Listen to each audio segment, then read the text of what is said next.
Why don't we talk about the Deuce, though?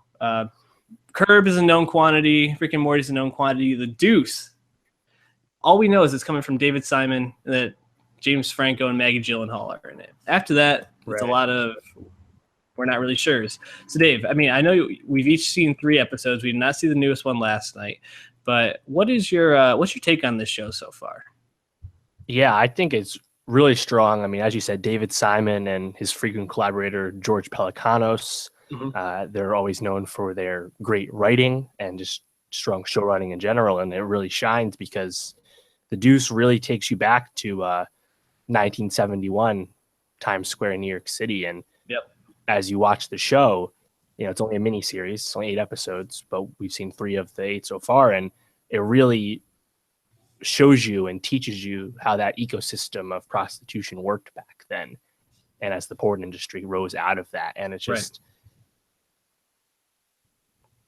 you know, we'll put it, it's a show about selling sex, but the show itself is more interested in the selling than the sex, which is, it's excellent. It's not just, you know, tits and dragons, as Ian McShane would explain Game of Thrones. So it's not, you know, gratuitous close-ups of the sex. In fact, this is not even glamorous. You know, it's about everything else, and I think that's what makes it so great. And then obviously they got great talent and they're working on a great script, so there's just so much to like. Yeah, you know, I agree with pretty much everything you said. David Simon, one of the things he does so well in his shows, I think we talked a little bit about this, maybe when you were talking on watching Show Me a Hero. I think you mentioned it quick. He just does such great character exploration. You know, one of the ones I think been most fascinated by has been Maggie Gyllenhaal's character Candy, and how she's this like veteran hooker basically, or prostitute, but on the flip side of her life, she's this mom whose mother is raising her child, and or is that her mother? I guess I'm not exactly sure. If I think it is. Yeah, like how she's then using that situation to propel her into more moving forward. Just really interesting. One of the things we talked about with Fargo season 3 was how Ewan McGregor was playing twins, and we didn't really like that call. How do you feel about Franco playing Frank and Vinnie Martino?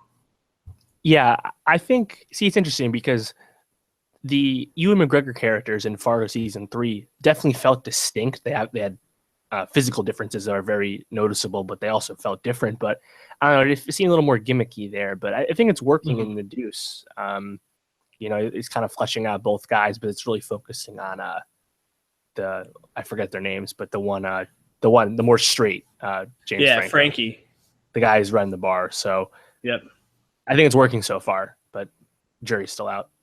Yeah, you know, there's only been a couple of times when I've felt like a little bit confused on which one's which, but for the most part, like I think the way that the characters act and like the mannerisms that Franco has for each of them really distinguishes them very easily. Like Vinny is such more of like a sly, like cunning person, and Frank just seems more like a lost little puppy dog who's also really good at running bars apparently.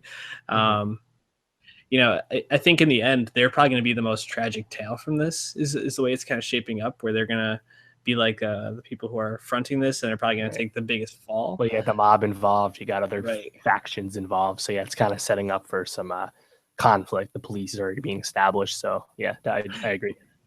Yeah, and Frank in the beginning, I mean, just what's going on with his wife pretty much is already pretty sad. Yeah. You know, also, I want to shout out Margarita Laviva. She's the college student who... Yes, sure. Well, not for long. She's really... Yeah, no, but she's been, like, catching my eye. Every scene that she's in, she just is, like, electric to watch. And she hasn't even really had that much to do yet. Yeah. So it's a lot of guessing of where you think her character's going to go, given what the rest of the show is about. But, yeah, I agree. Exactly. Yeah, we said about Maggie Gyllenhaal. I think this also... pertains to a bunch of the other prostitutes you get to know, is that it shows the agency of prostitutes. You know, I mean, they're not just doing it because they just want to, or they have nothing else to do. Like they all have their reasons.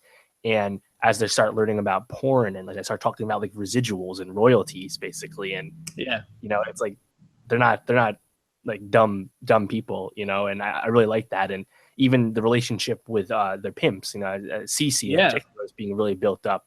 And obviously it's not glorifying pimps, it's not making them out to be these totally great guys, but it's not totally, making them caricatures either. And I think that's a testament to Pelicanos and Simon's script writing, I mean, Yeah. and watching those relationships grow. And I assume they're gonna, tail off, but it's awesome so far. No, I agree. Actually, speaking of the relationships between the pimps and the prostitutes, Dominique Fishback's Darlene, the African American one, she's a really interesting character to watch, just because her relationship with I forgot who plays. I think it's Lawrence Gilliard plays her prostitute, or her sorry, not prostitute, her pimp. Yeah, but they're back and forth, as well as like just the way that it kind of seems like he's falling in love with her, but like obviously can't like cross those lines. I can't tell what's going on there, but it just feels like a very like interesting. Like they had that scene in the third episode where she was telling him how the regular just pays for her to watch movies with him, right. And he's like, "Which ones you watch?" And they talk about Tale of Two Cities, and like they have like a very like sweet, genuine moment there. And then he drops the sunglasses. He's like, "Pick that up," and like it just like goes back and forth so quickly. But like seeing like the soft side of those people, but then like how the roles push them into these other, definitely. very interesting.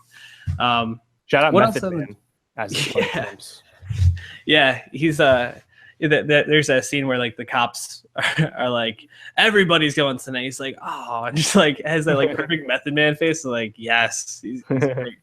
Anything else about the Deuce that sticks out to you? Yeah, so there's a lot of Simon alums in there, right? Dominique Fishback was in Show Me a Hero. I know there's a few Wire faces in there from what I've read. But yeah, definitely check this show out. It's only a mini series. 4 episodes are out, 4 to go.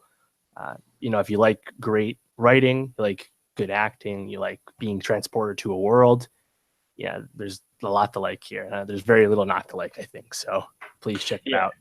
Yeah, it's a fun show. We'll be talking more about it as it draws to a close, depending on if anything major happens on it that's worth talking about, or maybe we'll just do like a season recap.